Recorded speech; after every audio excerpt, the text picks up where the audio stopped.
Today, we will talk about how to aerate a yard. Let's have a look at the details. A lush and thriving yard requires the right amount of air and water penetration to allow vital nutrients to enter the soil. Yards comprised of firm, compacted earth do not allow oxygen, water, and nutrients to reach grassroots. Yard aeration helps to break up the soil to promote unobstructed airflow and water absorption. It will also help to break up the thatch layer. That may also be preventing water and nutrients from getting into the soil. Determine if the turf needs a good dethatching, because even if you are using a bagger when mowing, it will still eventually build up and create an impregnable layer. The first step is determining when it's time to aerate your yard. Know what kind of grass you have. Different types of grasses grow most actively during certain seasons of the year. It's best to aerate your lawn just before or during your lawn's most active period of growth, so that the grass will grow back quickly and recover from the aeration process. Know what type of soil you have. Clay-heavy soils need to be aerated frequently, about once a year,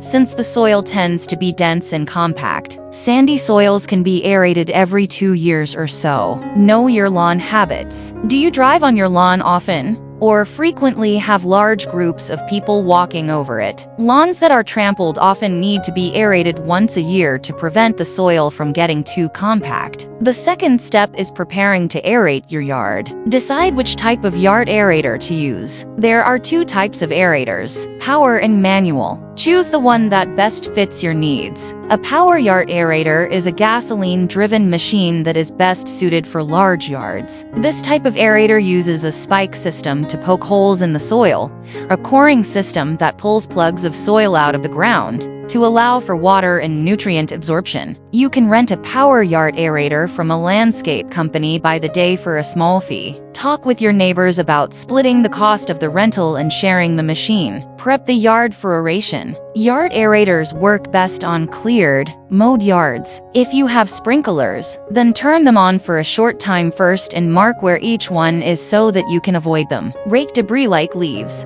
sticks, and other plant matter from the yard to make sure nothing obstructs the path of the aerator. Mow the yard before you aerate to ensure the aerator has easy access to the ground. If your lawnmower doesn't contain a bag to catch the grass clippings, rake them up and discard or compost them when you are finished mowing. Check the moisture level of your yard. If your region has been dry lately, water your lawn for a few days before you aerate the yard to soften tough soil. Manual and power yard aerators perform more efficiently on softened earth. However, core aerators perform better on dry soil, because the corer will not pull the plug out if it is too wet, and aeration holes will seal shut. Know which areas of your yard are the most trafficked. Plan to go over those areas with your aerator more than once to ensure you sufficiently aerate that section of the yard. And the third step is aerating the yard. Position the yard aerator in one corner of the yard. Move it from one side of the yard to the other in even rows until the whole area is properly aerated.